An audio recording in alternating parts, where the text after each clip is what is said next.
Reserve. The root of all our evil, it begins with the Federal Reserve. Hey, yeah, well, let's go back in time when everybody was so proud of America. I'm Tommy Salmons. This is Year Zero, the show that revolutionizes personal engagement in the world and fortification of your life. Let's get to it. We're brought to you by Fox & Sons, foxandsons.com, the best place to get your BBC. I never start my day with anything less than BBC in my mouth, and I suggest if you like BBC, you go to foxandsons.com, get that big bold coffee, and put it in your mouth. foxandsons.com, promo code 0 at checkout for 18% off on any order $25 or more. That's foxandsons.com for that BBC big bold coffee. Put it in your mouth, baby. And the Marc Clair Show. If you enjoyed Marc Clair with Lions of Liberty, you're going to really dig the Marc Clair Show. Marc Clair has gone beyond the realm of politics to dig into the esoteric meaning of life in all sorts of different avenues, whether it be entrepreneurship, ghosts, goblins, Bigfoot, demonic entities, religion. Marc Clair is diving into all of it, and he's not afraid to tackle any task. So go check out the Marc Clair Show. Thank you, as always, Tom Burton, for the music. And you can find this show and many more at the Libertarian Institute.org. That's the Libertarianinstitute.org. That's where you'll find me, Patrick McFarlane, Scott Horton, Keith Knight, Will Porter, Kyle Anzalone, and a host of other writers like Kim Robinson. Go to libertarianinstitute.org and keep track of everything that we are doing for you. All right. I'm here again with Miss Courtenay Turner. What's going on? How are you? I'm good. I'm hanging in there. I've been to, I think, 7 states in the past 2+ weeks and did 30 interviews, and we just got back last night. And if I didn't think the TSA should be completely dismantled before, I am completely convinced of it now. I think their only purpose is to create compliant global citizens. I actually really mean that. I really think that that's their purpose. Yeah. They're awful. At best, they're incompetent, and at worst, they're just I call them totally stupid ASS, holes. Yeah, so they're busy either molesting you or your belongings. They made us miss our flight because they went through everything, and of course, they don't repack everything up. Nothing fit after they tore everything apart. So then our bags made it on our flight. We didn't make it on the flight. Then one bag went through San Antonio, so we had to go get it this morning, and we needed it in order because it was the equipment. So, and I had 2 podcasts today. So yeah. So anyway, I'm hanging. Jeez.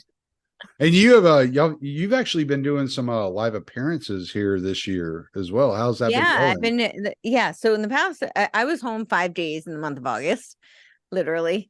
And I spoke in Michigan. Then I hosted a panel discussion. Then I went to Red Pill Expo and I interviewed Edward Griffin, which was awesome. That was really, really cool. I'm releasing it actually Thursday for my 300th episode. Yes. Yeah. So that's going to be Thursday. And then we went to Mike Lindell's event, which was very interesting as well. I did a bunch of interviews there, and then we were home for a couple of days. We did an event here at home, and then we went to the Reawaken America in Vegas, and that's where I just got back from last night. So wow, did Yeah. I think 7 interviews there. So Well, and then didn't y'all do something in Tennessee a couple of months ago? And yeah, we did the College Fest, June 3rd and 4th, and we're gearing up to do that again in Florida. So we're going to travel with it. And we're just waiting to hear back from some venues and sponsors, and then we're going to move forward. It looks like it's going to be in the middle of November. So we get you down to Florida, we got to get you on Patrick David's podcast. yeah, that would be awesome. That would be cool. That would be super cool. Yeah, I would love that. Get you on there with Whitney Webb. That would be awesome. But isn't she in Chile? I don't know where she's at now, but I know she's been on there a few times. It's so funny how many people have like tagged me being like, you and Whitney need to talk, but she's never responded. That would be an interesting conversation. I think so. Yeah. I'm open. So that'd be a super interesting conversation. But we didn't get on here to talk about world traveling, because you definitely got me beat right now. Yeah. Because I'm not going anywhere anymore. I am not. I'm not over the road anymore. I don't go anywhere. I drive within 100 miles, and I come home and I drink my beer and I chill out with my dogs and my wife. I'm kind of envious at the moment. I mean, I think this month I have one, and other than that, I'm going to try and stay home for this month, because next month I'm speaking the next Reawaken tour. That's in Miami, and then the next month we have College Fest. So it's going to be, yeah. So I think this month I'm going to try and lay low on the travel. Yeah. I always feel bad because people like Bobby will call me or like text me and be like, hey man, this is going on in Houston. You want to meet up for this? And I'm like, that's 2.5 hours away.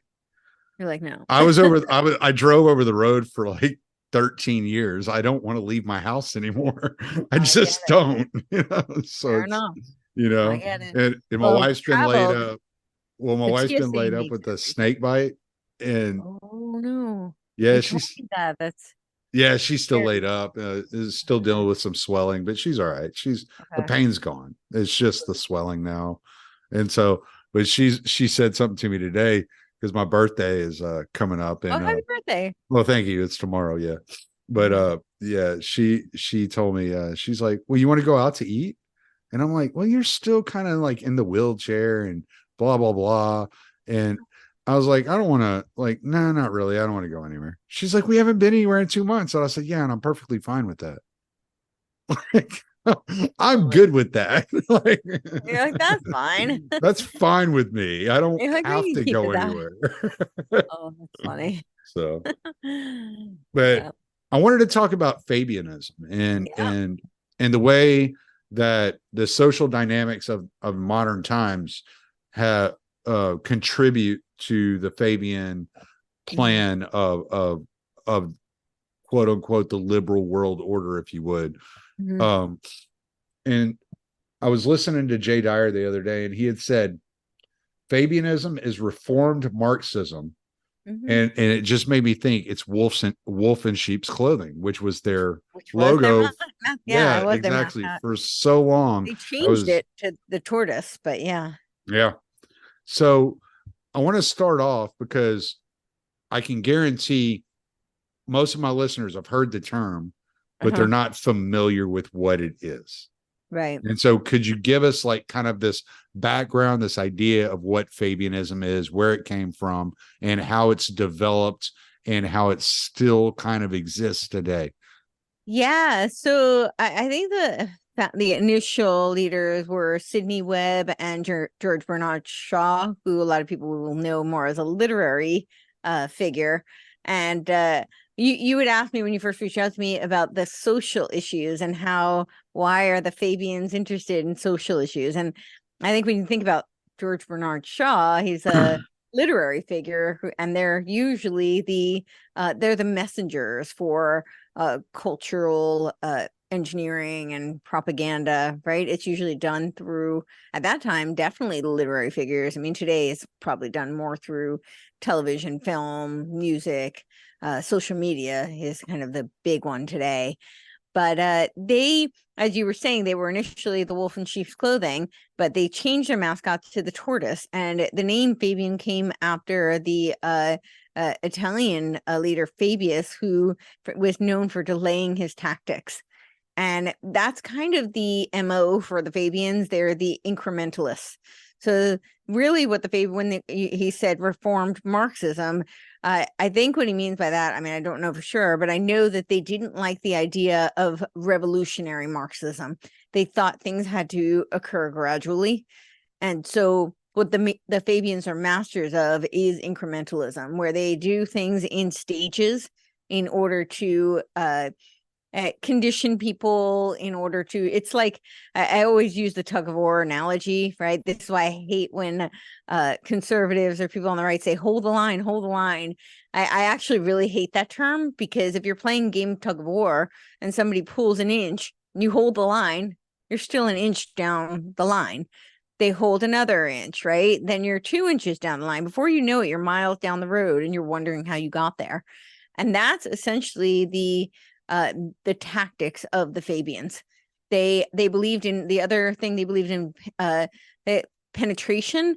So it's I know, like Dr. John Coleman would say, long range penetration and interdirectional conditioning, and that is essentially what the Fabians do. So they want to infiltrate through the culture, infiltrate through the society, but they do it very slowly in increments, in installations. And that's kind of their MO. And I think people have this notion that they're like not really around today, but or that somehow they're different from the Marxists. I think that's kind of, they've been pitted against each other, but the reality is they really tend to work together. And actually, I don't have the list of names. I did have it, but I don't have it with me. But there's a whole bunch who've worked together right directly under Tavistock, the Frankfurt School socialists, as well as the Fabian socialists. So this idea that they're like in opposition is kind of, a false illusion. They're really inclusion, which is typically what they do. That's kind of the dialectic, right? They create these false oppositions and false polarities, when really behind the scenes they're actually colluding. And many of them did under Tavistock, which makes sense, because that's the social engineering and the programming arm, and that's kind of what they were about. So do they do they subscribe to the idea that Marx came up with of creating a classless society in the same way that Marx was for that? Classless society? Yeah. Marx talked about creating classless societies, so that there wasn't a upper class and a lower class, that there were just people. It was kind of like his whole kind of utopianist. Yes, at the end. Right. But you had to do many revolutions where you otherize constantly to get there. But what I'm asking, are they still looking at that as like the ultimate goal? The ultimate ends? I don't know, to be honest, if that's their ultimate end. Yeah, I actually don't know. Because I was trying to figure out how identity politics fit in with their ideas. And so the best I could come up with, right, is they come up with this conglomerate that doesn't make any sense. It's just it's kind of meshed together, right? You look at the LGBTQ, blah, blah, blah, and then African Americans, and then you have Muslims, and you have, brown people, and you're like, kind of like, what are they like? What is this? What are they putting together here? What is this kind of kaleidoscope of identity that they're putting together here? And the best I could come up with is that if you look at it from an economic standpoint, right? Yeah. The more of something you have, the less it's valued, right? So think of like air. Air is free. Why is air free? Because there's air everywhere, right? And so if you water down identity to the point that each individual is its own identity, then you've watered identity out of anything. Therefore, you've watered the classes out of everything, right? And then it's just like, okay, then it has no real importance whatsoever. And that gives them the opportunity to act on behalf of everyone as this kind of conglomerate of nothingness. So with identity politics, so the speech I did in Michigan, actually what I called it was how the dialectic it creates compassion traps. And identity politics really comes largely out of the Frankfurt School. But the Frankfurt School, you have a lot of overlap with the Fabian. So when you asked if their end goal is to be a classless society, I don't know if they ever actually said that, but they do consider themselves Marxists. I mean, they may have different, the way I see them is their biggest difference is in the strategy. They don't like the idea of the revolutionary Marxists, but it's not that they oppose to Marxist theory. I mean, they're still socialists, right? It's Fabian socialism. So right. Their principles are very similar. I mean, there's nuanced differences, obviously, within the Fabians. So it's not like they all think the exact same thing. But overall, they're generally Marxist. But the identity politics really comes out of the Frankfurt School, where they were tying the identities to the groups. And when the speech I did was about the compassion trap, because they use dialectics. So they create opposition between groups. Because if you and I were to disagree on something, especially in person, there's still you'd have a really hard time not honoring somebody's humanity. You're talking to another human being when you're looking them straight in the eye, unless you're a total sociopath.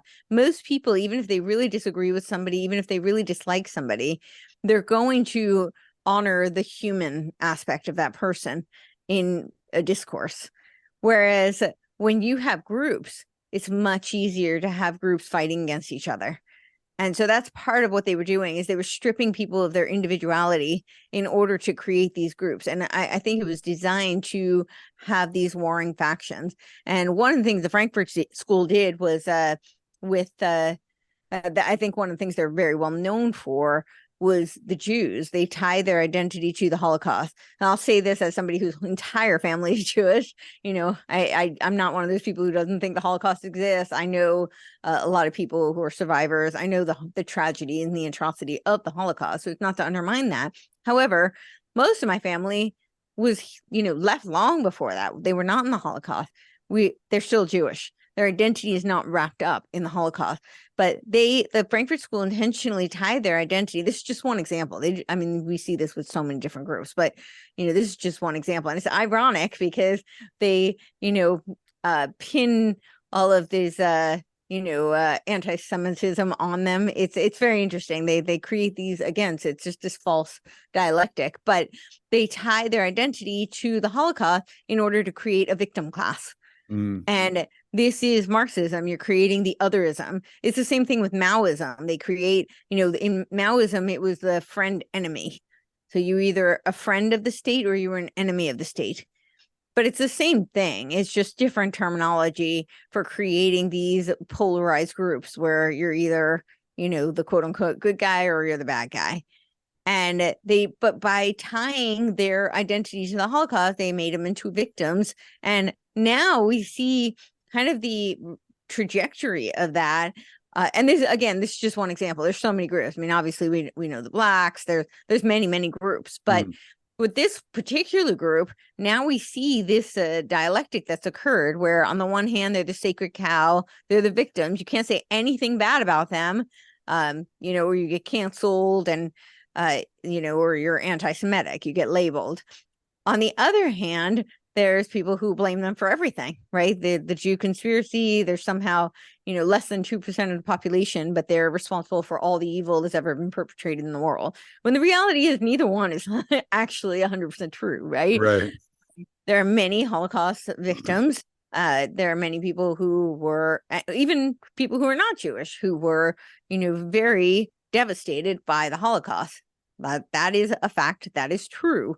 But there are also a lot of, Jews who've done some really not great things, right?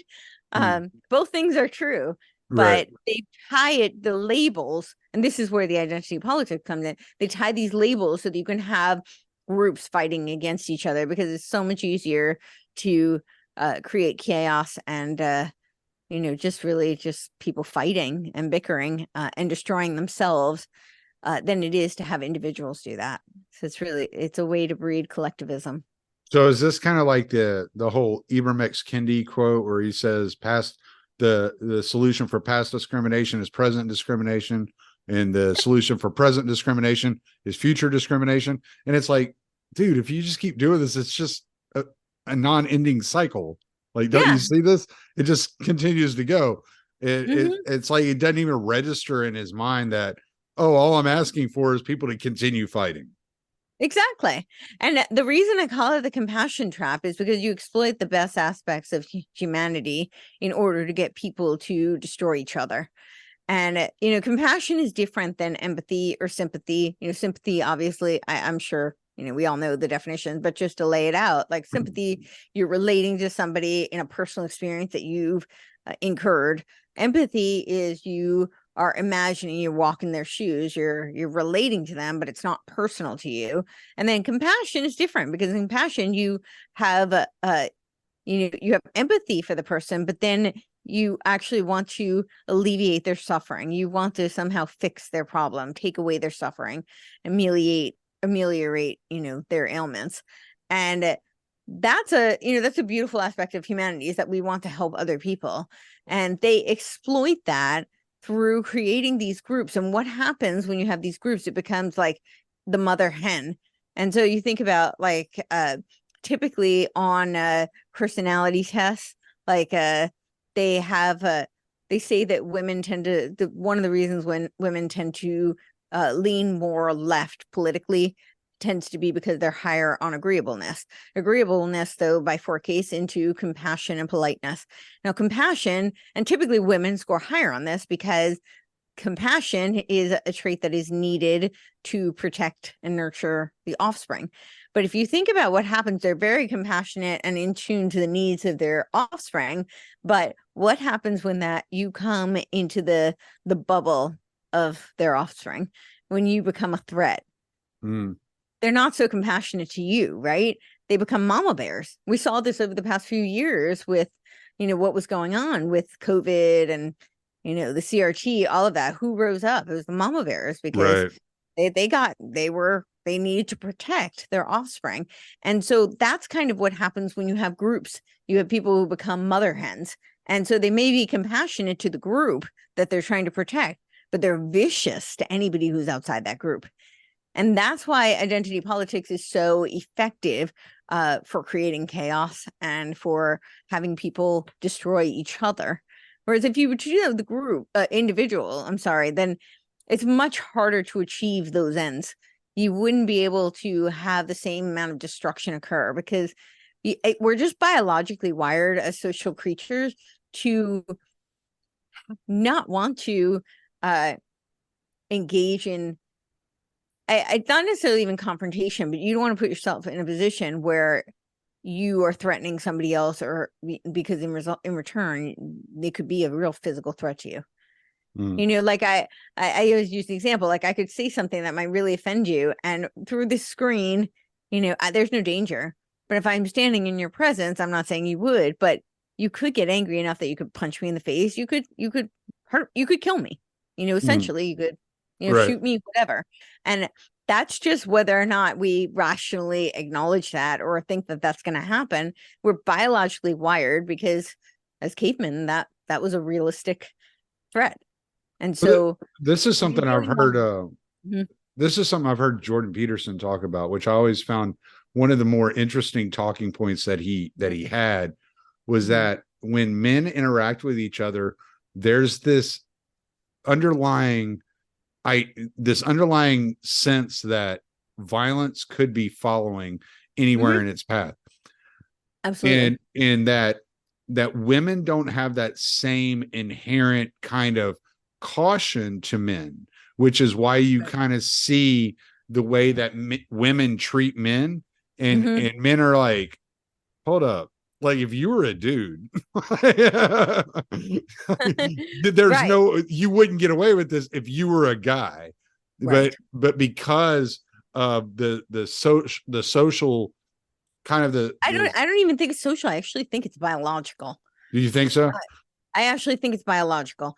I think we have been trained to put it into the sociocultural realm, but I really think it's biological. Men are hardwired biologically to protect, and they're particularly wired to protect women and children. That is part of just their entire makeup. And women are wired to nurture their loved ones. I mean, particularly their offspring. But yeah, so I don't actually think that it's a sociological function. I actually think that is just part of our innate biology. Yeah. Okay. Yeah. Yeah. Cause you can see a man whenever a woman like gets in his face in real life and he's like, what the hell do I do here? It's like, hold up, Although like, calm down. I will say that I think that some of our culture has shifted that, because now I think the advent of feminism has interfered with a lot of that. So now I think women feel more emboldened to be aggressive, in particularly with men, which I don't think traditionally they would necessarily have done. And I think that men feel less protective. So they feel more like, okay, well, if we're on quote unquote equal playing field, then I should be able to treat her like a bro. And I don't think that's a good thing, but I do think, I'm not saying that that's true for all men, all women. I just think that it has moved more into the foray than it has previously. Whereas previously, I think it would be a very, very small minority of women who would have done that and men who would have reacted that way. Right. Whereas I think that number is increasing. Yeah. Yeah. Yeah. No, I just find it funny whenever you see that, like you'll see those videos like where that like the chick will jump up in that dude's face and the guy looks completely confused for a minute. Like, What am I supposed to do with this? Is this really happening? Like, I'm 6'4", you're 5'1". Get out of my face. I think it's because of all these movies, right? Like, and I've always, now in hindsight, I mean, it really is infuriating. But at the time, I would watch them like these tiny little waifs who are suddenly beating up like 20 men around them. They're the superheroes. Like, this is so unrealistic. And it was just to promote feminism. I mean, I think that was just feminist propaganda, but that's what it's teaching them. And I think it's a false illusion. Yeah. Yeah. That's what it's teaching women. Yeah. Well, and that's gotten us to a point where you'll see like, and I mean, we're kind of veering a little bit here, but I think we can guide it back. Circle it back. Yeah. Yeah. But this is where you get like men in women's sports because they claim they're women. And it's like, oh, well, they're equal anyway, whether it's a man and a woman or a man claiming to be a woman, they're just equal. So just okay. Yeah. Right. Well, it wasn't that long ago. There was a man that identified as a woman that entered the UFC and broke a woman's face. Wow. It's like, is that what you want to look at? Is that what we want to watch? Because that's not sport to me. That's not like watching the best competitors go at it. That's that's like domestic abuse. Yeah. For put up on display. Right. Yeah. In the octagon. And it's like, no, that's not fun. I don't want to watch that.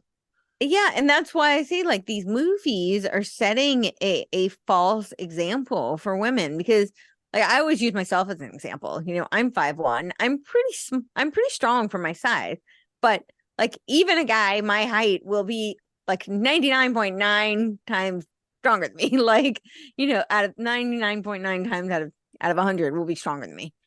So the chances of if I were to be in some sort of like, I'm not going to do a karate kick and like knock him out. Like, it's just not. And that's what you see in these movies. And I think it sets a very, it gives women this false kind of pretense. And I think it's this false expectation. And then you go out into reality, and I always say like ignorance is bliss until reality smacks you in the face, and it always smacks you in the face eventually. So, but I think little girls don't necessarily know, and that's what they're watching. That's what they're being taught. And then you go out into reality and you engage with the world with those images in your head, thinking that that's realistic. And it's just not. You're asking for real trouble.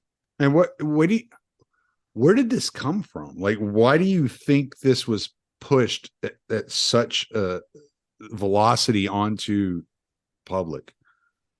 Which part? For thousands of years, it was one way. And then suddenly there's feminism, and it's like, no, it's got to be this way now. And it's like, how did that help? Like, how did that advance the strategy of power?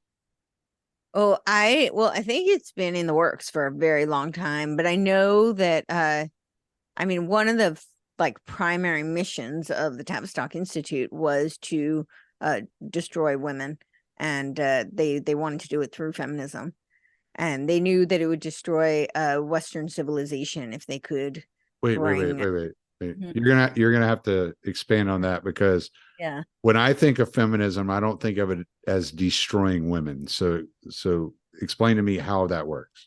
Well, it does, because it inverts the natural order of things. Okay. So, Western civilization, and particularly, Christianity, but I'd say like the Judeo-Christian culture, it's just Western civilization. They elevate women in, for femininity. Not that they're above men, but they're respected for. I mean, they're the ones that bring life into the world, right? I mean, it's Okay. a partnership, but they breed the children, right?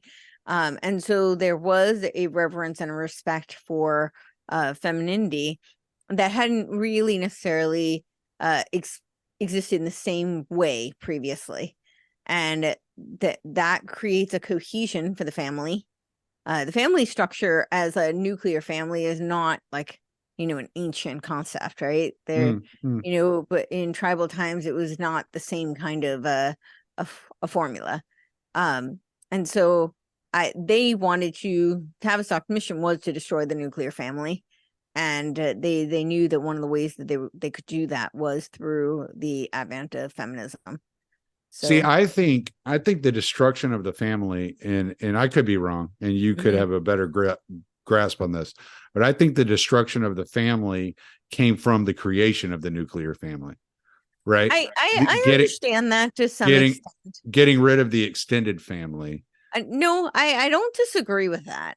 I don't disagree with that, but there, even that, even that feminism really destroys even the extended family, right? Because now women are off on their own. They're thrust into the workforce. They're not taking care of the children. They're not tending to the home.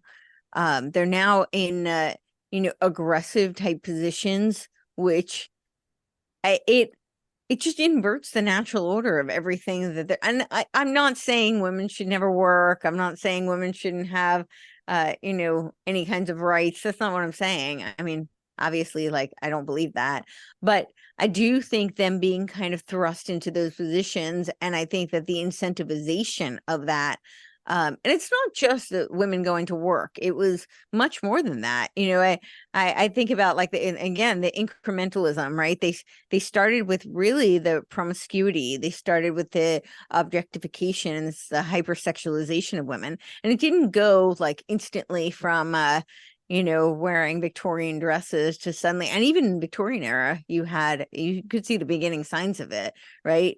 But it didn't go from Victorian dresses to suddenly like, the images of. Pornhub. Yeah, exactly. It didn't go from that. It was like there's a song. It's like yesterday it was Victorian dresses. Today it's OnlyFans. Right, exactly. OnlyFans. Yeah, exactly. That's what I was trying to think of. But yeah, it was like that's the play Anything Goes, right? In olden days, a glimpse of stockings. Look, I can't sing. Look on at something shocking now. Heaven knows anything goes. Anyway, but yeah, like that's how it started. But that was all propaganda. I mean, you have to condition the culture in order to start to accept things that they wouldn't accept. And part of it was done, and they talk about it in their documents. Part of it was done for shock, because that's a means of traumatizing the culture, but you're also preparing them to accept things. And this is the Fabian method of incrementalism. So you're preparing them to accept things that are much more wild and that go much beyond. So Yeah, I mean, yeah. If you look back, all right. So if you look at the there's this kind of like tradition through the presidents of having their wives have a red dress day, but prior to that becoming the popular like meme that it is today, where you had like Jacqueline Onassis Kennedy and all these women wearing these like classy red dresses. It was actually a sign of being a prostitute to wear a red dress. It Right. was also a sign of being a prostitute to wear makeup. So, like what you're saying makes complete sense. Like bringing these things in slowly, just Exactly. constantly, just needling at these points, and Yes. you bring in a little bit at a time. Oh, just a little blush, like just, Exactly. yeah, just cover the freckles. You have a little blemish here, you know just a little And base or then you blush, see and how yeah. far this goes, because then you start to condition. I don't know if you're familiar with Simon Esler. He did a movie called Cut, Daughters of the West. He Mm-mm. does a great job with this. He outlines like the women's liberation movement, and then the advent of cosmetic surgery targeting women, and how that paved the way for the transgender movement. Mm. And yeah, so he kind of goes through that trajectory. And I think the transgender movement is paving the way for transhumanism. Oh And yeah, for sure. yeah. But I had this thought a second ago when you were talking. So Yeah. we were kind of going back and forth about women being a little bit more ballsy and getting in men's faces nowadays. Like there's not those same boundaries that were always there before. Yeah. I'm wondering if that's why you see so many women identifying as men and so many men identifying as women. Well, what, because of, wait, I'm not Not sure. because of that, but just the switching of the roles, right? That Yeah. the alpha becoming the woman. The woman Mhm. is now like, I'm the alpha. I Right. identify as a man, like whatever. Like, so you're getting this kind of like jump up from what 10 years ago, it was like 0.01% of the population. And now Yeah. it's like 20% of the youth. Yeah. I think that's a huge part of it. I mean, I think there are many, it's multifaceted, but you shift the culture, you shift what's expected of each of the sexes, and then you're going to actually have physiological changes through, epigenetic expression, through hormonal changes. And we're seeing that, but I think it's also because of the poisoning through the air, through the water, the food. So that's causing epigenetic and hormonal disruptions as well. But I think it's a combination of the two. But I absolutely think that you women who are in like high powered, and of course some are more wired for that just naturally, that I mean, just like there are some men who are more wired for more traditionally nurturing roles that women might take. There's always outliers, but the outliers are outliers. They're not the mean. They're not the norm. And but when you have so many expected to take on these roles, it does end up causing them to have, this is why like you see so many women now who are having like adrenal fatigue and all sorts of hormonal complications. And part of it is the environmental components. It's clothing, it's food, it's water, I mean it's the air. I mean that's causing it, but it's also being caused by these sociological roles.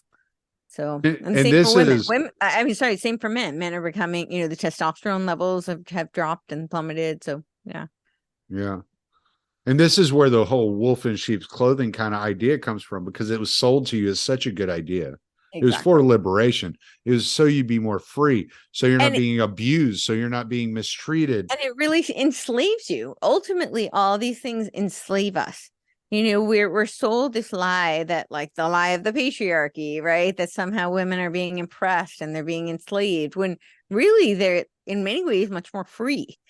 I mean, and this is true for, it's not just feminism, but this is just the example that we happen to be discussing. But it's true for, I mean, we could take an economic example, like the laissez-faire, like free trade. I think was a huge lie. It's great when you're talking about free markets, especially within localized regions, but then when you talk about it internationally, I mean, that was really, from what I can tell, it looks like it was really sold to us as a way to steer manufacturing out of this country, Mm, because America was a huge manufacturing center, and really think we could have been completely self-sustaining at Well, one and point. I mean, it was also a lie that it was laissez-faire, right? Because you're paying the cost. They're taxing the shit out of you, the work Mhm. that you do, and they're funneling that money to these corporations to push them overseas in order to do all these things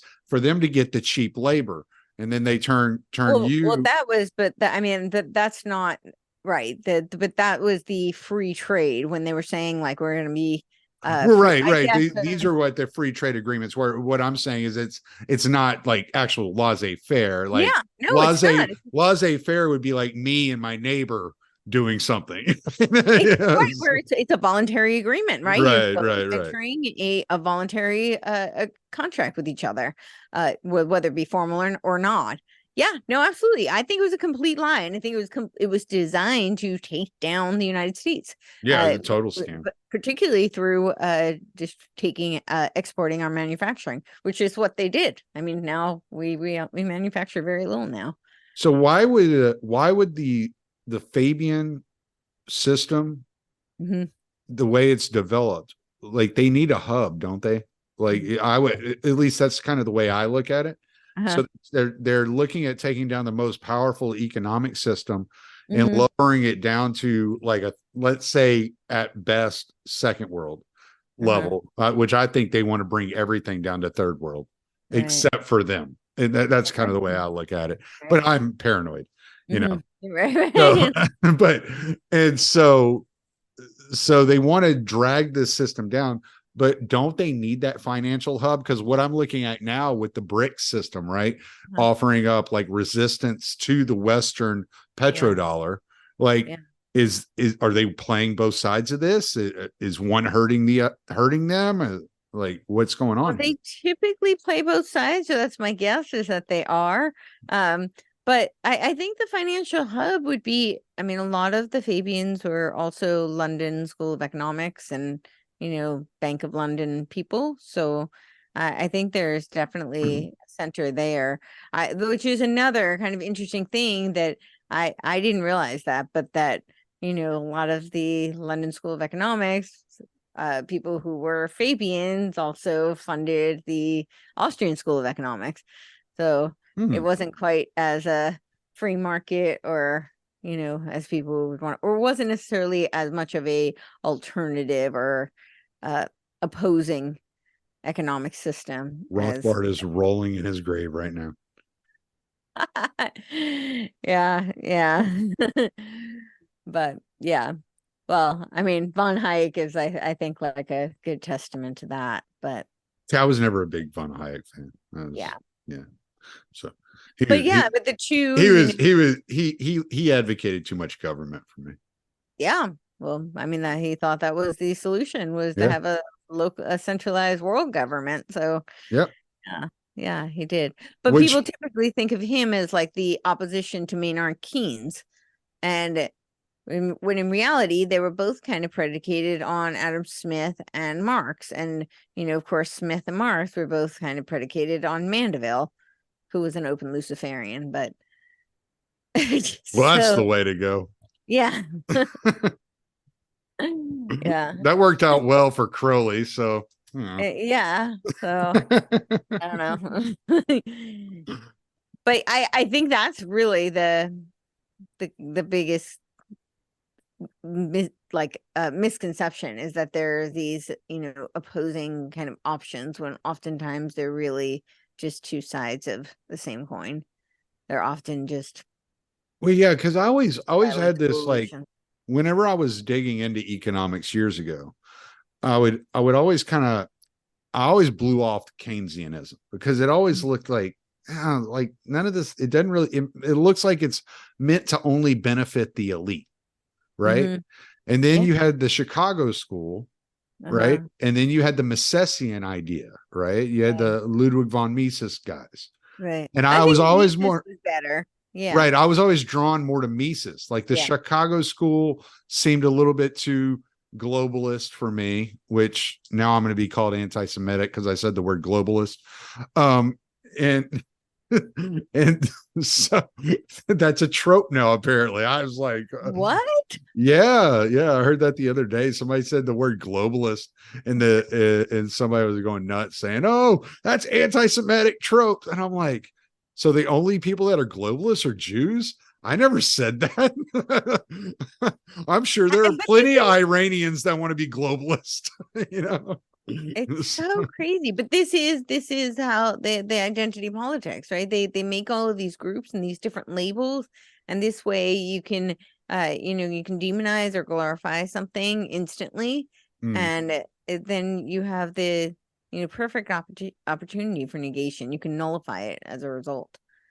So, okay, I want to dig back into the Fabianism a little bit more, because I'm trying to figure something out. Yes. In the early 1900s, Mm-hmm. you had right-wing progressivism and left-wing progressivism. Mm-hmm. Both of them existing simultaneously. Right. Somewhere along the way, the right-wing progressivism just kind of disappeared. Like, we never heard about it anymore. We didn't hear about the Bull Moose Party, any of this stuff anymore, right? Then you had this like kind of neocon Trotskyist ideas coming in, really funneled in by the CIA, which if you talk about a communist and tell them, hey, the CIA are the ones that were promoting Trotskyist visions into the United States, they have a real problem with, there was no such thing as a CIA agent that was a true communist. It's like, I didn't say he was. I said he was a Trotskyist. I don't know. Like you can define it however you want, like whatever. So what I kind of feel like the right progressive, like the Teddy Roosevelt's kind of like absorbed into the left, right? That's kind of how I kind of assume it to look, but I was never able to get like a real good like feel for it, like trying to look through this evolution of the real politic in the US and where these Fabian ideas fit, because I always felt like progressivism was the closest thing we had to Fabianism, like pure Fabianism here in the US. But then I can see like glimpses of it in the kind of neocon establishment and how it's kind of like, it's almost like it's spread its tentacles through everything here, and it's hard to get away from. Well, I see it as, I mean, I don't see it as like a through specific ideology necessarily, or like a, I don't know what the word would be, the way, but you're describing like different isms, different people, and their school of thought. I don't know. I guess what I'm trying to like boil down is the elites have figured out a way to get the average person, whether it's you, me, Joe Blow down the street, to follow these ideas and these ideals. And they've drawn these ideals up in different ways. But I can see like remnants of the kind of Fabian mindset in all of it, but I'm trying to figure out how it's actually penetrated the real politic and how it's actually working through it and manipulating us. You see what I'm saying? Right. I think in my opinion, it's through the tactics. I think it's through this incremental style, right? It's like you described it as like slowly, like steadily poking someone. It's also Maoist. So this is the problem, is they have all these labels. They're really not that different than each other. They have nuanced difference in context. So because the culture from which they germinate have differences, and because the people who may be representing or leading these ideas have nuanced differences, and they have different branches even within the different schools of thought. But ultimately it's not that different, right? The Maoists would call it like mid-level violence, right? Where that's the same kind of thing. You're instigating until somebody, even though like you may be standing right next to somebody, not actually poking them, but so close, and you just keep doing this. Eventually they're going to be like, stop, right? That's what they do. And they keep poking and poking and provoking. They're trying to instigate to elicit a reaction. And I think that that's what you see with the term they keep using is like the slippery slope. And in hindsight, you can see those slippery slopes. But at the time, it's typically, and this is why I call it the compassion trap, because they appeal to people. Oh, well, it's not that big deal. And we want to be nice to people. We want to be fair. We'll just give them a little bit. And they keep doing this where they shift the policies, they shift the culture to the point where it becomes, if you were to do that overnight, it would be revolutionary. It would be radical. It'd be like a radical change. But because they do it step by step with just a little bit, Yeah, it takes 30 hoping, years to get yeah, to make the whole, yeah. And I think that's what it is. I don't see it so much as I mean, you may have certain people who are technically part of like the Fabian Society and who, I mean, now they have but the thing with all of these different groups, it's like the Illuminati. When people say the Illuminati, I'm fine when you say the proverbial Illuminati. Like a lot of people refer to the Illuminati as like this today, as like an umbrella secret society that believes in occultism or, has dark worship. And that's fine if you want to use it as a term, because those do exist. There are people who, do black magic and, I mean, I'm going to burn an effigy to Moloch after this. I thought you were. I was hoping you'd wait on, but I'm who am I to say what you should do with your time? But yeah. So I mean, that's real. There are people who worship Satan. I mean, there are Satanists. There's a temple of Satan, right? So people, but my whole point in bringing that up is that you have to specify that you're using it as a loose umbrella term when you say that, because the Illuminati refers to a specific group in a time in history, the Bavarian Illuminati. But the reason I bring them up as an example is because while that group may have been technically quote unquote shut down, they don't exist anymore. They had offshoots. And we know this, like the League of the Outlaws became the League of the Just, or League of Just Men, right? Which was Engels and Marx. And then they became Communist League. And that it was through these groups, right? That they commissioned Engels. They actually didn't even put Marx's name on the Communist Manifesto initially. But they did all of this like publicity to pump him up and prop him up. And then they put his name on it. It was a huge marketing campaign.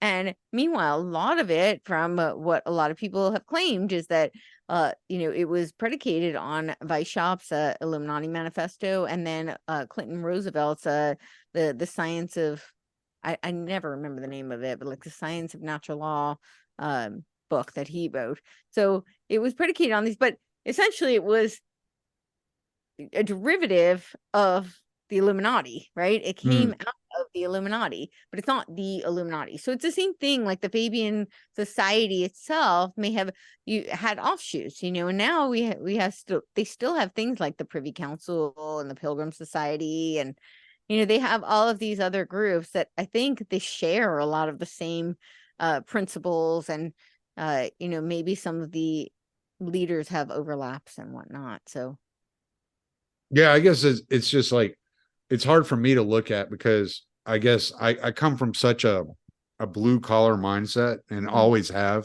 my entire life. That's all I've ever done. And then I read these books and I read the white papers, and I'm like, what are these people talking about? Like, this is not even human, like the way that you're talking about these things. And then I hear these, and then I see it come down, right, through the political lens. And they're talking about it as a compassionate thing, like as you're saying, and it's like, but it's not. Like, I can read over here, like where they come up with this plan, and you're telling me, and I'm like, no, that is not the goal. Like, what you're telling me the goal is not the goal of what this plan is. And it's almost like Higgs talked about the ratchet effect, right? So as you crank it forward, when you crank it back, you never go all the way back to the starting point, and you just keep ratcheting it forward, and it becomes just the norm, and it becomes the average, and everybody just kind of accepts it, right? Exactly. It's like them talking about bringing the mask mandates back now, and people are just, it's like, are people just going to accept it because it's happened before? Oh, and it stopped. So now, instead of last time it was 2 years. This time it'll be 4 years, right? And then the next time it's 8 years. And then the time after that, 16 years. And it just keeps moving forward. And it's like, when do you just tell them to stop? When do we just step back When do and we say, just all say no? yeah, No. halt. Say no to drugs, right? You shall not pass. Say no to trauma-based mind control. Just say no. Right. But I think the problem is people are looking, and I understand it. You want to find the guilty party, the boogeyman. Like, everybody's looking to pin the tail on the donkey. And the problem is there's so much overlap. Like, as I was saying with Tavistock, for instance, you have people think like there's the Frankfurt Socialists, or there's the Frankfurt School Socialists, or the Fabian Socialists. But really, a lot of them work together. A lot of them were members of both. And that's what you have, is you have a lot of these groups. And with these politicians, you definitely have so much overlap. Like, how many are members of the Council of Foreign Relations? And then they're also members of, right? They're members of all these different little groups. Well, now they have societies and what's that group that meets in Dubai now? The World Government Council. You know, you got all these weird names. Exactly. Like, you're like, there's what now is the happening? UN 100, who's trying to create basically like an AI future, like global revolution. Yeah, so you have all of these, but that's the problem, is I think you think that they're these separate groups and they all have their plan, but really a lot of the members, and this is again why I talk about how effective it is to put people in groups. Because if you were to just look at the people, it would be very different. What are the people? What do they believe? What have their actions been? What have they written? What are they, what have they done? Who are they connected to? Like, well, who is their family? Who are their mentors? When you start looking at it that way, it's a little bit different than looking at, it's the Masons. Everything's the Masons. Well, no, it's not. Yeah.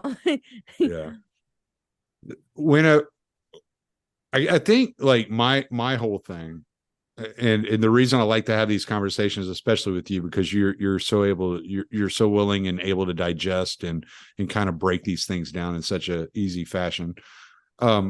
Is I look at it and I say, and I'm watching people, and I watch people around me, and I'm watching people online and my friends online. Mm-hmm. Everything that happens is now a psyop. Yeah. And I think that's how people are thinking, because they can't trust anything that's going on around them, especially since the internet has exploded to the point it has with social media. And there's so many people out there that believe everything is a psyop, whether it's good, whether it's bad, whether it's indifferent, it's a psyop. And it reminds me of William Casey, that saying, at least attributed to William Casey, that we'll know our disinformation campaign is complete when everything the American people believe is false. Yes. Right. And it feels like we're in that period. I think it feels like we're there, to where you can watch everything that's going on around you and you don't know what to believe, who to trust. And I think the key is to unplug. Mm-hmm. We have to unplug. I think you're right. We have to get back to getting to know the guy that lives next door.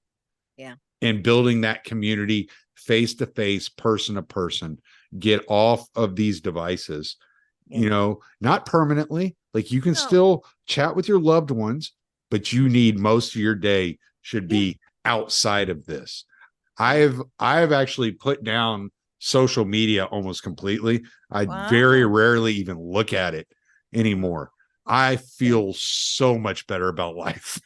I am not there, but I would love to be there. I get annoyed looking at it. Even if I look at the app, I'm like, why is this still on my damn phone? Like, I just Well, I think what you're saying is absolutely true. And I think what it's priming us for is reality wars. And I think this is going to be a very real thing. I think, honestly, we're already seeing a little bit of it. We're seeing a preview. But I think people are going to be actually arguing over what is real and what's not when we have AI take a stronger hold. Deep fakes are going to drive people completely insane.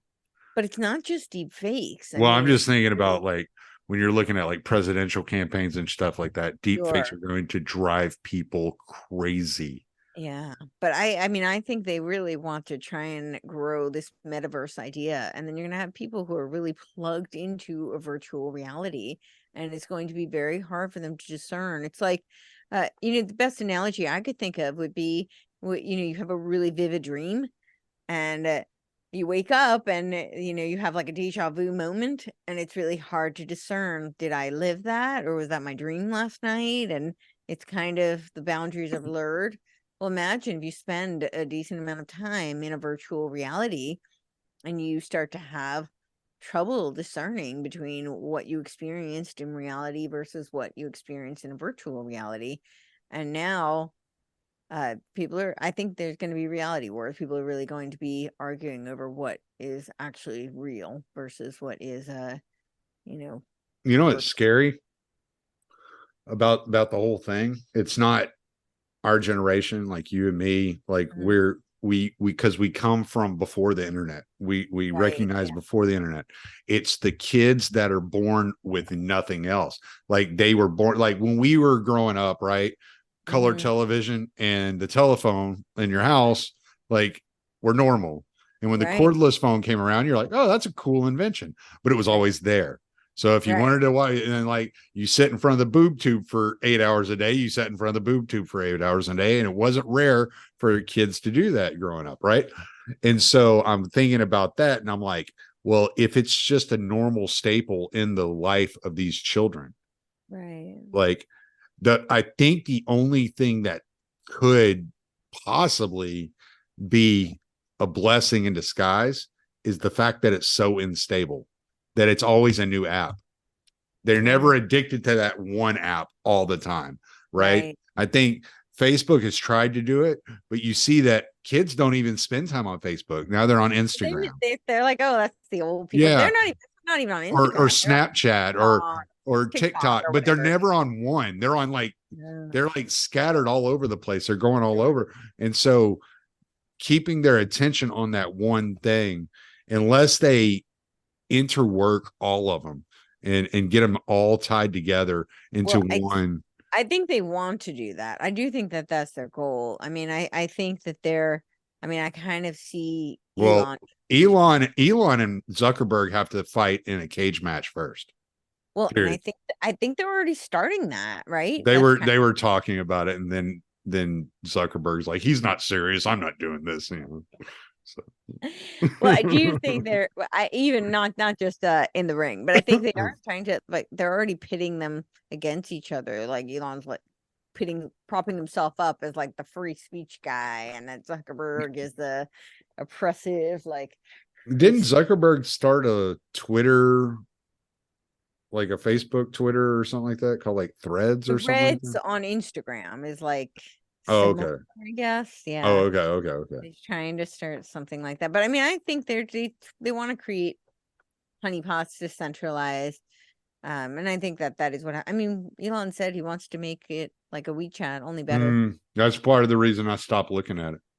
Yeah. As soon as he said, is this going to be the everything app? I was like, nope, no. Not for me, it ain't. Like, No, sir. Yeah. I mean, I'm still on it, obviously, but I'm very aware of all that. I've had a lot of people suggest that I do the blue check mark, and that I'm a little, I don't know. It's not like I never say never. Maybe I know people do make good money on it. Some people do, but I feel like I'm not going to pay that dude to sell my data. Like, screw him. That's it. It's about the data. That's where I go to. That's why I haven't done it. But yeah, no. Now he wants my credit card number. No, thank you, buddy. Right. You can come to my house. I'll give you cash. Yeah, there you go. Yeah. Be like that first scene out of Turner and Hooch. Say hello to my dog. Yeah, exactly. Exactly. All Yeah. right. So I don't know. I mean, I think that The Fabians, mostly I look at them just different in terms of tactics more than anything. It's not so much ideologically different. It's kind of like, I don't really see fascism. They like to paint fascism as being like this right wing kind of. I mean, the difference between fascism and socialism or communism is really more in terms of tactics and strategy. It's not I see it as ideology. a blend, like it's like a meshing. Fascism No, or Fabian. Fabianism. I kind of Yeah, look I mean, at to it as me, a it's meshing of communism and fascism. You kind of blended it to me, together. You I kind of don't keep see some of the private and some of the. to me it's really just, though, it's tactical more than it's the tactics vary between the two, between each of these. It's not that the ideology varies. Mm, Do you follow what I'm saying? Like, I don't yeah. think, and that's why I use fascism and communism, because a lot of people seem to think one's right wing and one's left wing, and I'm like, it's not like the ideology is different. Yeah. People seem to forget that it was the Nazis were the National Socialist Workers Party. I mean, they were socialists. It was not a war between ideology. It was a war of competition between men for power. And their tactics were different. Sure, the Nazis emphasized the nationalistic aspect, and they used, and the fascists used the corporations as a strategy to centralize, or the communists used the government policy apparatus to centralize. But And that's it's why I say I look at it as a mesh of the two. Whereas you got fascist. like, The Fabians, yeah, I can yeah, see that yeah, in because terms they're of using the corporations the and the tactics. government. Yeah, Yeah, yeah, in terms of the tactics, yeah. yeah. But it's not different ideology. And Oh, I no, think no, no, that's, no, no, yeah, no, no, for and I think sure. that's I'm talking where, tactfully, though yeah. they're kind of meshed both ideas Mhm. and said, okay, we can take a little bit of this, we can take a little bit of this, we can kind of work it Well, around in here. ultimately, I mean, the people in power always take a little bit from whatever works, you know? It, What I okay, let me just ask this real quick and see what you think about this. okay. Because you're completely right. The people in power do take from what works.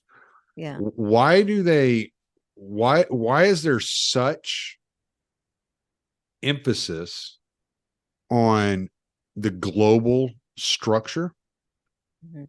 and the demonization of those that want to be more of a national, have more of a national identity, right? Mhm. Well, because they want to centralize the power as much as possible. So nation states are a bulwark against them seizing complete totalitarian authoritarian power. So, I mean, it's really just it's a threat to their power. I don't really think it's just not like a greater, at least from what I can see, there's not like a greater ideological or It moral seems or like they're, philosophical reason. I don't know, like for me, as Mhm. I'm just a retard truck driver, so like take me for what I am. I I don't look think at you're a retard at all, but I look at how they're doing this, right? And I'm Mhm. watching them and I'm going, you're meeting such resistance. I feel like a lot of the truckers are the people with the most common sense, especially like look at the truckers convoy in Canada. Look at, Right. like, most of them are the ones who got it in 2020. So yeah. Well, Anyway. the way I look at it is they're met with such resistance Hmm. promoting it this way, right? And Yeah. they sit here and they say we want this global kind of reset, and Mm. this great reset. And then whenever people are like, well, that's not what I want, I don't want that in my life, they come Right. at you and go, you're a conspiracy theorist. That's not what's happening. And Hmm. it's like, no, you're doing this wrong. What you should do is you should massage the nationalistic tendencies of your citizens Hmm. while you're working in cartelizing the complete global structure, Well, yet your citizens never have to be aware of what's happening. Like you could well, literally just not tell them you're doing this. well, at the risk of sounding like a complete conspiracy theorist, I would argue that's what they did. I think they propped up the nation states in order to tear them down. Um, I can't say that entirely. I'm not going to say that that's why nation states were created. But I do think that to some extent, they did prop up nationalistic fervor in order to now tear it down. Okay. Does that make sense? Yeah, it does. I just don't. I guess I don't see the strategy, the maneuver that they're making now, to where they're demonizing.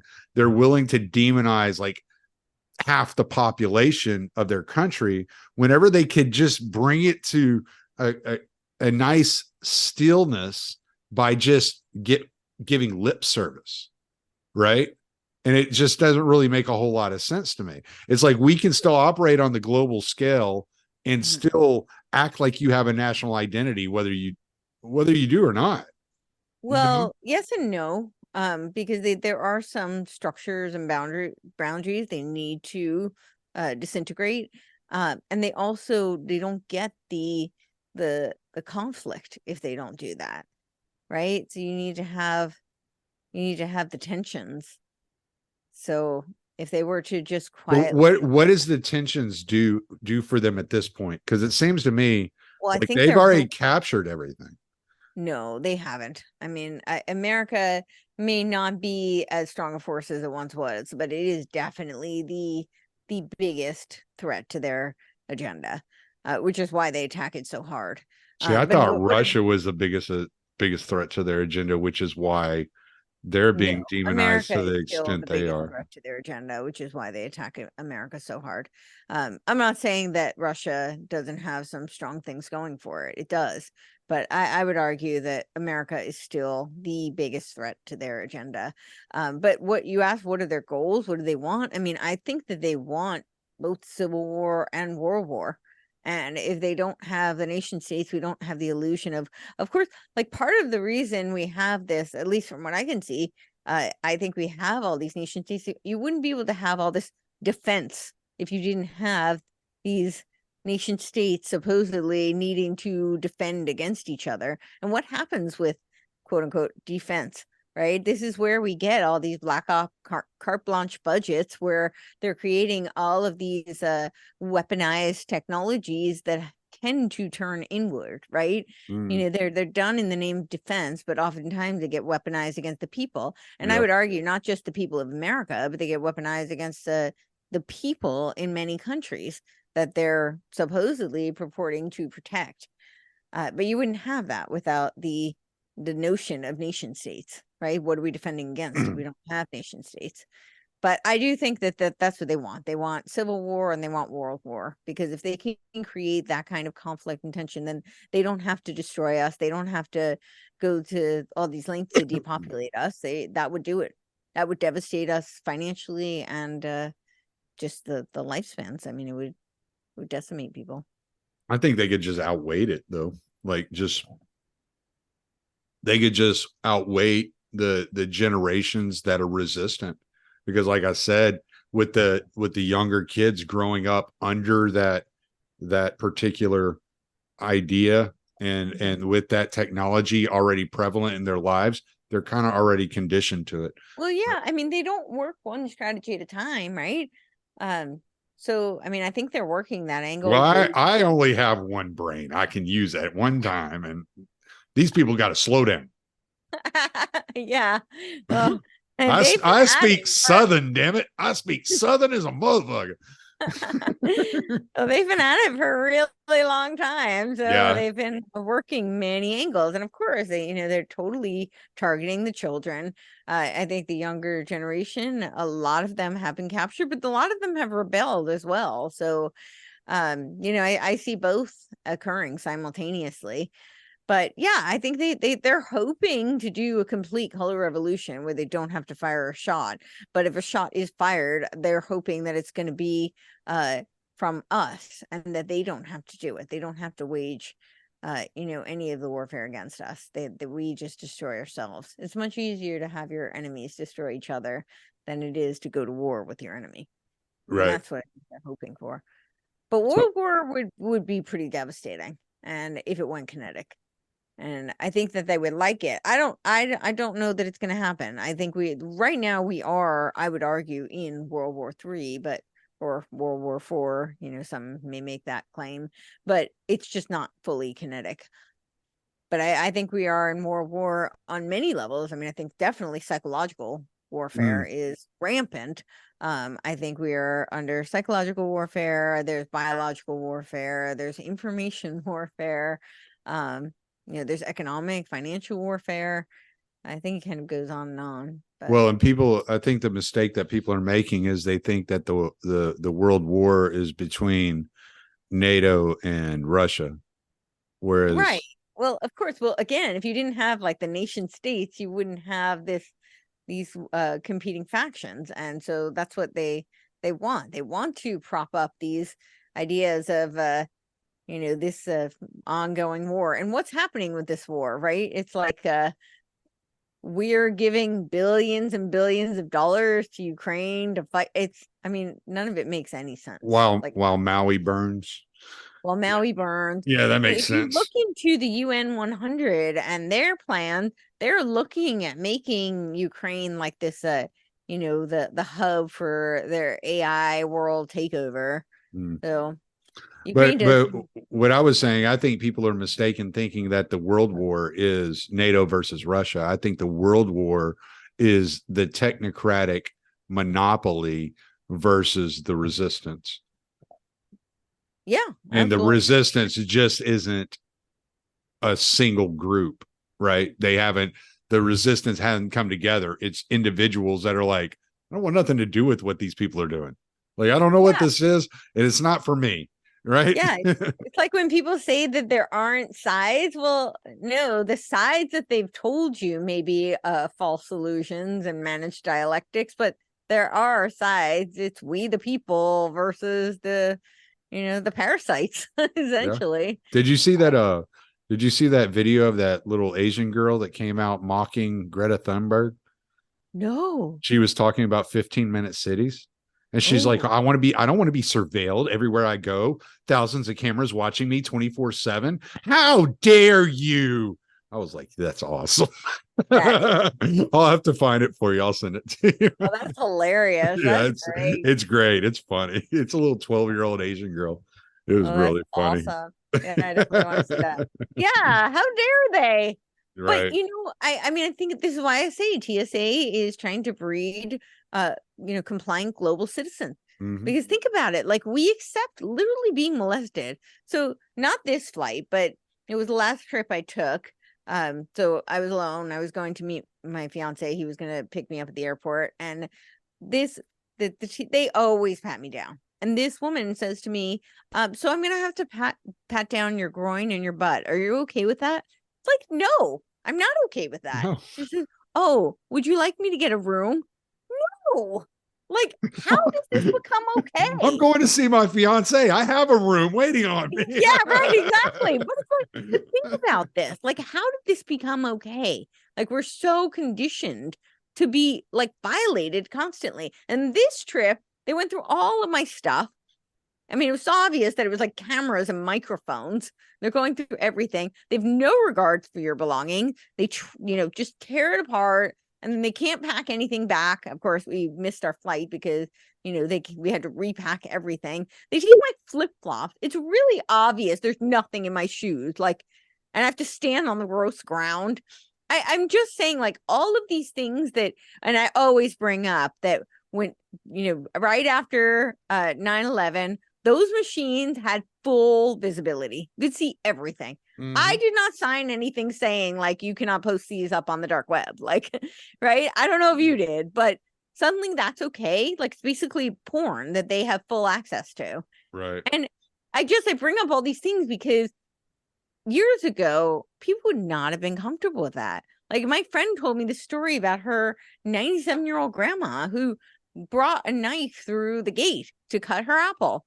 And of course, like, she went and hurried to like throw this away because, you would, I don't know what would happen to you, but you can't do that. And for her, it was this far. She's like, why not? How am I going to cut my apple? I mean, she had no concept of what was wrong with bringing a knife in to cut her apple. Yeah. And this is what I'm saying. They chip away, and this is maybe an incrementalism. They chip away and, condition us to accept things that really should not be accepted. They're violating just our basic privacy, just our basic, like, humanity. And they have zero respect, zero regard, and nobody says anything because we've been conditioned to comply. And I really do think that because TSA is like, it's, you know, we don't have like a private or even a federal kind of, it's, you know, this weird kind of international type of entity that's breeding us just to comply with whatever arbitrary, and it is arbitrary. Sometimes I can take my computer out, sometimes I can't. Sometimes I can wear my shoes, sometimes I can't. Sometimes I stand on this line, sometimes, I mean, it's totally arbitrary.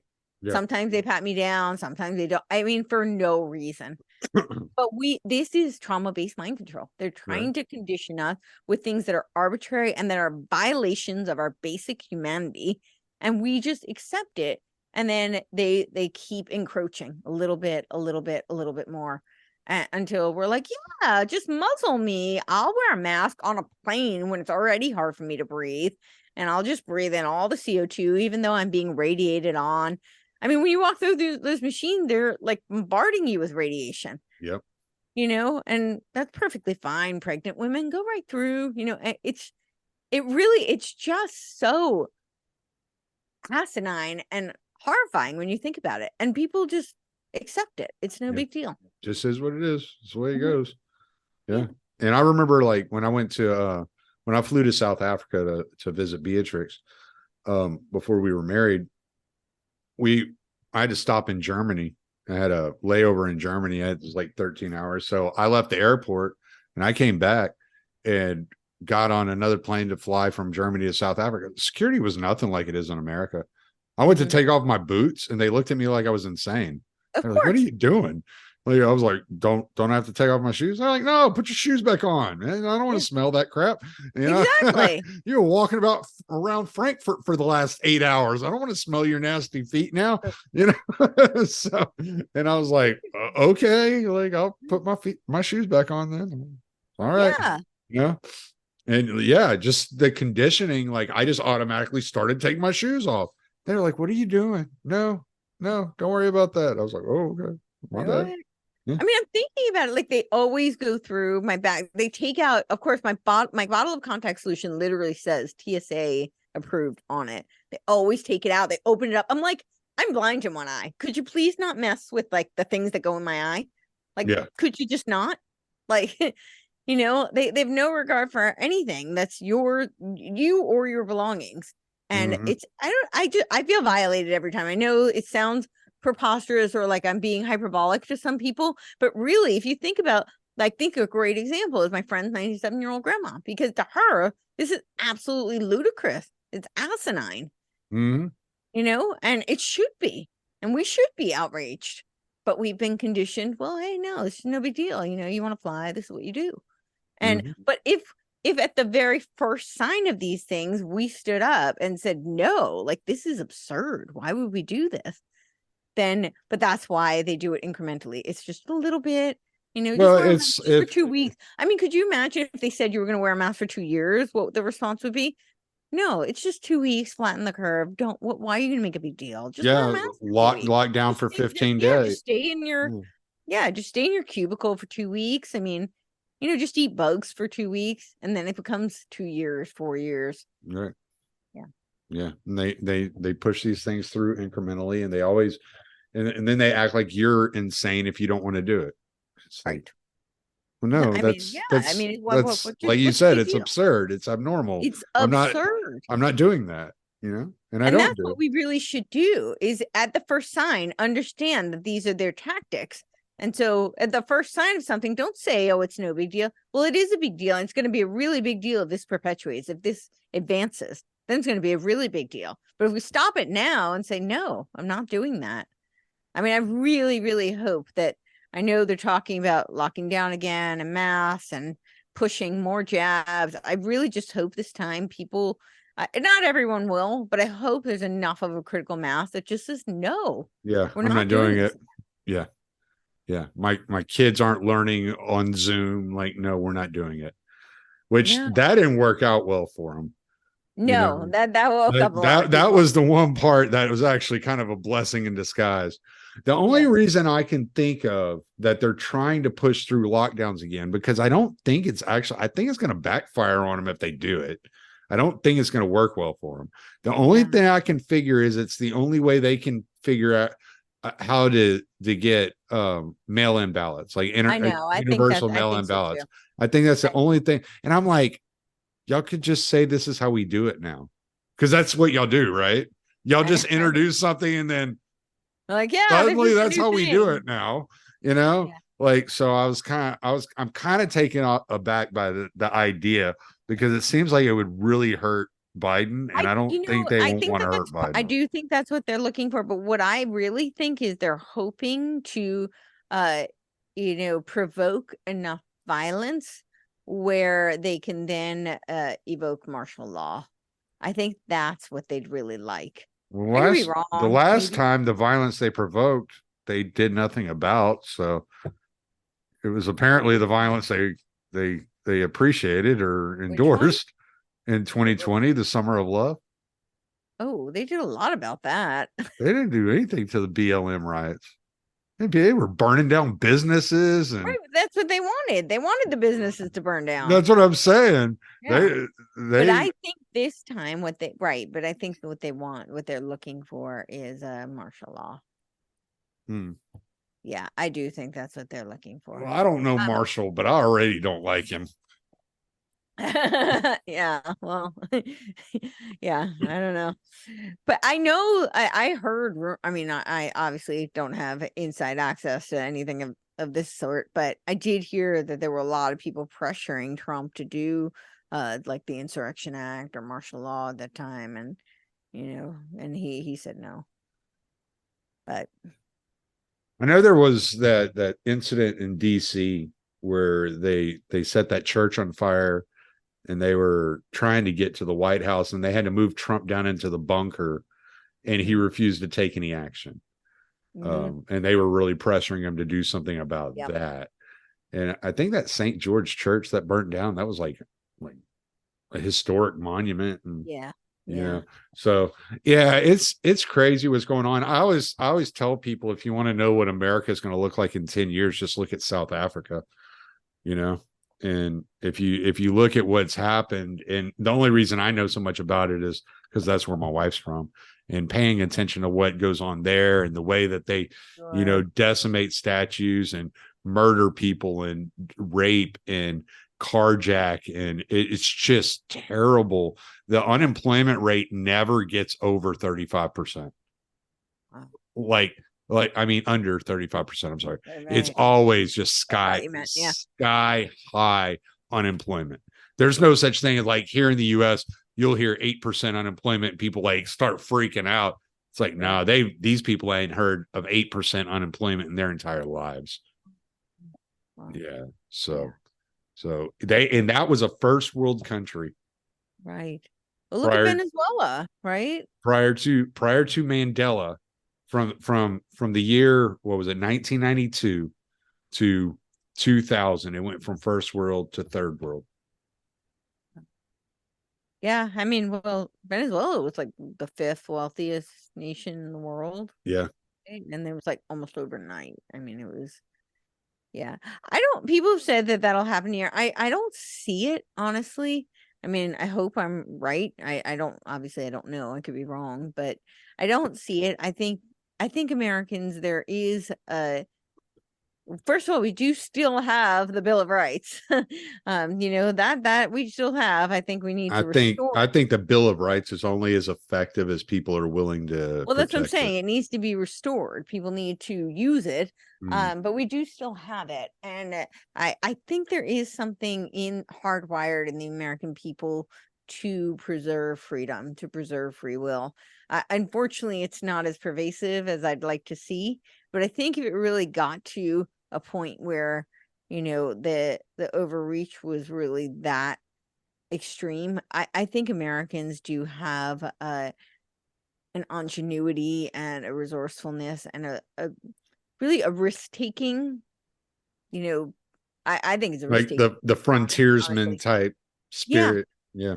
I actually think it really is a gene that's I think they've done a really good job of trying to breed it out of us through epigenetics. But there's actually a gene. It's the RDR4 with the 7th allele is the risk-taking gene. And, my theory is that the people who founded this country would be very, very high in risk taking if you, were to take a yeah. genetic sample. That's my guess. And so theoretically, we as descendants should be, a higher population of risk takers. But I think they've done a really good job trying to breed that out of us. But I think we're still higher in that than a lot of other places in the world. So. Yeah, so I don't see it really happening, but I think they're trying really hard. I think that's their goal. And I do think they want it, because I do think that we're the bulwark. I always use my pinned tweet is the beekeeper analogy. I see America as the beekeepers for the free will of humanity. It's incumbent upon the people of America to preserve the free will of humanity. I think that's part of why people all over the world look to Americans. They're so invested in American politics. And I think it's because we're the hope for their free will. Yeah. Well, I want to kind of pivot off of that, because that was kind of a white pill, and I know you're tired and I'm tired. It's been a long month for you. So, and so I want to kind of finish it up, but I kind of wanted to do something a little bit different here to finish it up. Solutions. So in my perspective, the way I look at it, the solution starts at home, right? You have to teach your children, the youth close to you, like if you're in a church, you have to teach the youth about the benefits of community. Get them offline. Not saying they can't ever get online, but like show them the difference between reality and virtual world. Totally. So they don't get stuck in there. Yeah. And to start building locally your communities and dealing with your local governments and trying to even running for office, if you're so inclined, for local office, like as mayor, city council, something like that, municipality, whatever, but start it all locally, because they're trying to take us out from the national level and international level. Argue even, supranational, but right. Yeah. But they're not hitting our locales yet. And we have the potential. They've definitely infiltrated, but we have a lot more power to effectuate change locally. Yeah. Your voice means a lot more amongst 1,000 people than it does amongst 1,000,000 people. Absolutely. So I would say it's all done local. Work with, and especially within the family unit, family structure, and do everything you can to keep your family together. If you can get your extended family together, I definitely encourage you to do that. I absolutely agree with all of that. I would also say, I think, when you talk about like local and family and community, especially with children, if you give them a really strong foundation, of core values, of education, then I think they have a stronger defense to recognize the things that they need to stand up against. And so they'd be less susceptible to some of the conditioning, the programming, these little, I hate to use the word because they've totally usurped it, but like the microaggressions that lead to, eventually macro and, essentially the incremental tactics. But if you have a really strong foundation, then you're less likely to tolerate some of these things. And I think that that's really important. And that does start at home. Yeah. So, and it's not obviously with kids, it's really important, I think, but it's not just with kids. I think you can do that even with just your loved ones, your community. I was a total normie 3 years ago. I look back and I'm like, I knew nothing and I still have a lot to learn. I'm definitely still trying to catch up and learn as much as I possibly can, but there's a huge difference. And so, I think where people get confused is to a lot of people, it feels like the world just changed like that. Yeah. And it's like you were saying, it's been in the works for a long time. So and so because it felt like an instantaneous change, they want an instantaneous fix. And it's like the only fix you can get is there on your local level. Take care of the things you can take care of. You can only control the things you control. Start at home and work your way out from there. Look at they didn't do very well, but like sanctuary cities are a really good example of that. I mean, they can either flourish or implode. Yeah. So, but they're a really good example of how locally you could create a complete buffer and barrier to the craziness. I mean, you create a sanctuary, and it doesn't have to be creating an actual technical, like sanctuary city. It doesn't have to be formally that. But if you create a community that won't tolerate, the woke nonsense and won't comply with masks or, force people with mandates for experimental drugs, then, I mean, that's essentially as effective, if not more effective. And I really do think there's something to be said for creating a culture where I'm not a fan of. I think it's always very ironic when, people don't like the way something's going, and then their solution is to have like a federal government policy to fix it. And it's like, I may like it, but like, no, that's not the solution. Probably gonna backfire.